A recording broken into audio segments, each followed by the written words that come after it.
There three heaters each rated, जो heaters हैं और वो 3 हीटर्स हैं, और रेटेड इनका जो रेटेड पावर है P वो 250 वाट का है, और वोल्टेज इनका रेटेड कितना है 100 वोल्ट का है। इनका रेटेड पावर भी मालूम हो गया, रेटेड वोल्टेज भी हमको गिवन होगा। ये इलेक्ट्रिकल अप्लायंस जब आप मार्केट से ख़रीदते हैं तो उसी वक्त ये गिवन होता है, ठीक है। आर कनेक्टेड इन पैरेलल, तीनों को कनेक्ट कर दिया गया है पैरेलल। तो ये हमने लगाया एक हीटर, ये मान लो एक हीटर है, ये एक हीटर है, ये एक हीटर है, और ये एक हीटर। इनको हमने पैरेलल कनेक्ट किया है। ये पैरेलल कनेक्ट कर दिया है, कनेक्शन बना दे रहे हैं।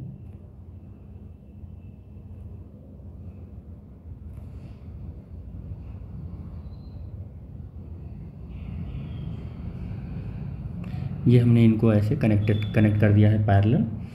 और जब पैरेलल ऐसे कनेक्ट कर दिया तो कह रहा है कि are connected parallel in 100 volt supply के साथ। किसके साथ हमने सप्लाई की कि इसमें कितना सप्लाई दिया है 100 वोल्ट की सप्लाई दे रखी है, प्लस और माइनस। ये टर्मिनल हमारा ए होगा और ये टर्मिनल हमारा बी होगा, और इसका भी 250 वाट ये हमारा पावर है, और वोल्टेज ये 100 है वोल्ट, और ये भी 250 वाट का है, ये भी 250 वाट का है, ये भी 100 वोल्ट का है, ये भी 100 वोल्ट का है। ये पूरा ऐसे गिवन है।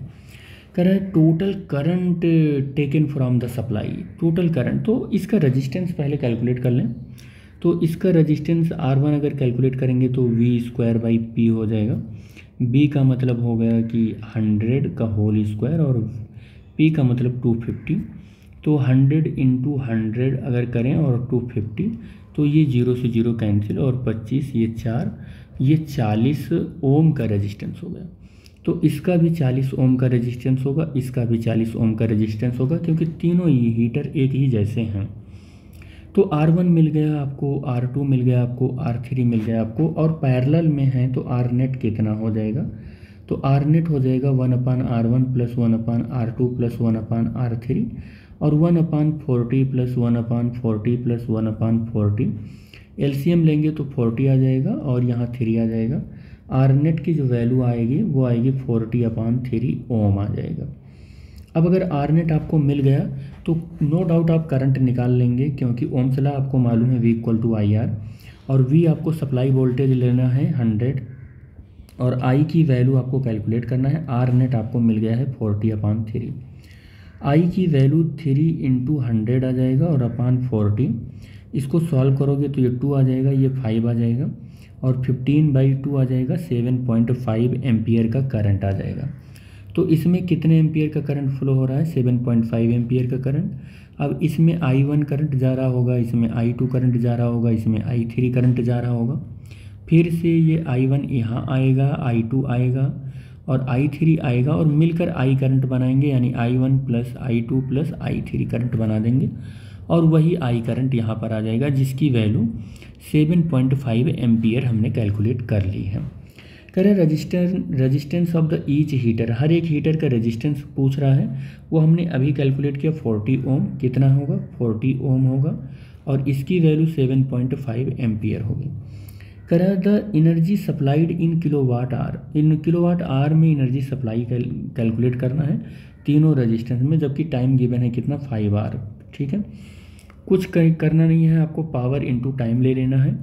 अगर मैं यहाँ की एनर्जी कैलकुलेट करूँ तो 250 पावर है वाट में, और वाट में है तो 10⁻³ कर सकता हूँ। और देखो ध्यान देना, यहाँ पर मैं कुछ चेंज कर रहा हूँ, 0.2 लिख सकता हूँ। भाई पावर जिसका 250 वाट है उसको 0.255 × 10⁻³ वाट लिख सकते हैं, और 0.250 और किलोवाट भी तो लिख सकते हैं 10⁻³ को हटाएं तो हम यहाँ पर इसको किलोवाट ही लिख दे रहे हैं। और टाइम इसका कितना है 5 आवर है, तो 5 आवर लिख दे रहे हैं। अब इसको मल्टीप्लाई कर लो, जब मल्टीप्लाई करते हैं तो आता है 1.25, ये आता है किलोवाट आवर एनर्जी आ जाती है। एक हीटर का आता है, ये भी याद रखना, यहाँ पर एक हीटर का आया, इसका आया इतना इसका ही भी आएगा, इतना इसका भी आएगा, यानी W1 इतना आया है तो W2 भी उतना ही आएगा, W3 भी इतना ही आएगा, क्योंकि सारी वैल्यू आइडेंटिकल हैं। ठीक है, सारी वैल्यू आइडेंटिकल हैं।